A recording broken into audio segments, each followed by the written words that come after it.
తెలుగు రాష్ట్రాల నుంచి అయితే మొదటి అమ్మాయి doctor Indu. But she did it as part of Himalayan odyssey. Every year Royal Enfield వాళ్ళు ఒక ప్రోగ్రామ్ చేస్తారు, హిమాలయన్ ఒడిస్సీ అని. They select around 35 bikers from all across India. So she was the youngest to do it. But she did it in a team. But ఆ అమ్మాయికి అసలు 20 yearsకి అది చేయాలనిపించడం చాలా గొప్ప. That's is what I told her. Correct. Maybe సోలోగా చేసింది నేనేనేమో, ఎందుకంటే ఎక్కడ మనకి ఇవి అఫీషియల్ రికార్డ్స్ ఉండవు. ఎవరు అడిగినా this is what I tell. So ఇలా ఇంటర్నెట్లో సర్చ్ చేస్తే ఇంకే పేర్లు రాలేదు. Even some of the journalist when they did their own research ఎక్కడ రాలేదు అండి. అప్పుడు okay, maybe I am the first to do solo. True true. Actually నేను ఆ కుతూహలంతో వెతికాను. అమ్మ బాబోయ్, అసలు ఎలా చేశారు ఇది, ఉన్నారా ఎవరైనా లేడీస్ నాకంటే ముందు చేసిన వాళ్ళు అని ఆ కుతూహలంతో ఇంటర్నెట్ మొత్తం కూర్చొని సర్చ్ చేశాను నేను. దొరకలేదు ఎవరు. అంటే ఫస్ట్ ఇన్ దిస్ రాష్ట్రాల నుంచి yes I got it.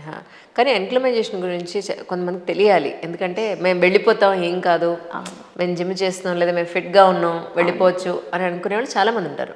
So climate గురించి ఎలా మనం అక్కడ సస్టైన్ అవ్వచ్చు అన్న దాని గురించి కొన్ని ఇంపార్టెంట్ పాయింట్స్ అంటే ఏం చెప్పి. ఎస్, అక్లమటైజేషన్కి వచ్చేసరికి I have seen people be over confident. మీరు అన్నట్టు perfect body, I do lot of exercise every day, నాకేమీ అవ్వదు అని వెళ్ళి అక్కడ ఇబ్బంది పడిన వాళ్ళని నేను చూశాను. సడన్గా ఆల్టిట్యూడ్ డిఫరెన్స్ ఉంటుంది అండ్ ఆల్సో ఆక్సిజన్ లెవెల్స్ తక్కువ ఉంటాయి. కాబట్టి anybody, even the fittest of person may get problems like nausea, blood, like few drops of blood coming out of your nose, ear pain, dizziness, ivanni raavochu.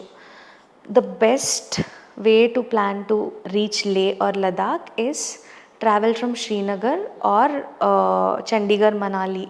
ఎందుకంటే మెల్లిగా ఆ height పెరుగుతూ పోతే అంత ఇబ్బందులు రావు. సో ఇది మేము కాన్షియస్గా ప్లాన్ చేసుకున్నాం. అందుకే 3 daysలో శ్రీనగర్, గుల్మార్గ్, కార్గిల్ అండ్ దెన్ లే అన్నట్లు. సో దీనివల్ల ఎక్కడ ఈ సడన్ ఆల్టిట్యూడ్ డిఫరెన్స్కి వచ్చే ప్రాబ్లమ్స్ మాకు రాలేదు. ఆల్సో ఎప్పుడైతే ఈ ట్రావెల్ ఫిక్స్ చేసుకున్నామో, టికెట్స్ అన్నీ బుక్ చేసుకొని ఆ 1 month ఆర్ 45 days ముందు నుంచి మంచిగా బ్రీతింగ్ ఎక్సర్సైజెస్ స్టార్ట్ చేసాం. That is very important. More than physical, breathing exercise is very important. దానివల్లే నాకు ఎక్కడ ఇబ్బందులు రాలేదు అనుకుంటున్నా. వస్తాయేమో అనుకున్నాను, బట్ ఎక్కడ రాలేదు. So the breathing exercises really helped a lot. That is very very important. And 10,000 feet కంటే తక్కువ ఉంటే మనకి బ్రీతింగ్ డిఫరెన్స్ వస్తుంది. ఆల్టిట్యూడ్ పడినప్పుడు కొంచెం బ్రెత్లెస్నెస్, అది that is easy to identify. కానీ ఈ 12,000 అబోవ్ వచ్చేసరికి ఏమవుతుంది అంటే ఇలా కొంచెం ఇలా పక్కకు తిరుగుతామా, ఆ ఇంపాక్ట్కి ఆ ఫాస్ట్గా తిరగడంలోనే ఎప్పుడు మనకి ఇలా మైకం వచ్చి పడిపోతామో కూడా తెలీదు. It will be like that. So మన మూమెంట్స్ కూడా చాలా స్లోగా అలా స్టేబుల్గా ఉండాలి. నాకు ఇది ఎప్పుడు అర్థమైంది అంటే, I went to watch a local cultural show. మామూలుగా డ్యాన్స్ అంటే చాలా వైబ్రెంట్గా బాగా తిరగడం, అంటే అట్లీస్ట్ ఒక టర్న్ కొట్టడం ఇలా అయినా ఉంటుంది. బట్ లదాఖీ లోకల్ డాన్స్లో ఇవేవి ఉండవు. They dance is very very slow. Just ఇలా అడుగులో అడుగు వేసుకుంటూ చేస్తారు. ఐఎమ్ వెరీ ఇంక్విజిటివ్, ఎందుకు ఇలా ఉంది వీళ్ళ డాన్స్ అని ఆలోచిస్తే then I felt maybe this is why it was inbuilt in their culture. ఆ ఆల్టిట్యూడ్స్కి ఓవర్ ఎంతూజియాస్టిక్గా ఏం చేసినా it might affect your health కదా. అందుకే మన కల్చర్లో ప్రతి చోట వాళ్ళ నేచర్కి తగ్గట్టుగానే మేబీ సంస్కృతి సాంప్రదాయాలు ఇన్కల్కేట్ అయ్యి ఉంటాయేమో. Yes, true true, very true. That's so nice man. Anyway congratulations once again. So రిటర్న్లో మీకు ఎక్కడ ఎలాంటి ట్రబుల్స్ ఏం రాలేదు? బాగా వచ్చింది. అది చెప్పాలి, చూసారా? చెప్పండి.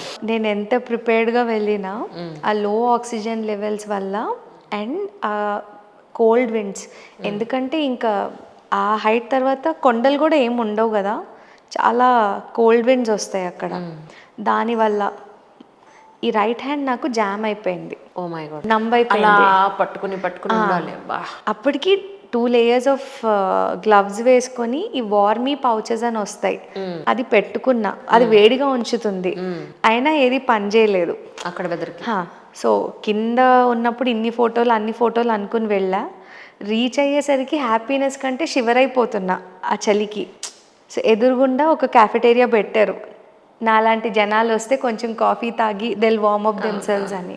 వెళ్ళి కాఫీ కప్ ఇలా పట్టుకుని లేపలేకపోతున్నా, అంటే అది హోల్డ్ చేసే స్ట్రెంగ్త్ కూడా లేదు. బా, ఇంకా టెన్షన్ వచ్చేసింది, ఎందుకంటే దిగేటప్పుడు రైట్ హ్యాండే, బ్రేకే ఎక్కువ కావాలి మనకి.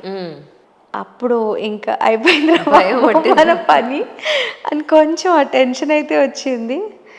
దెన్ అసలు ఆ పాయింట్ ఆఫ్ టైంలో I even forgot I'm an acupuncturist first.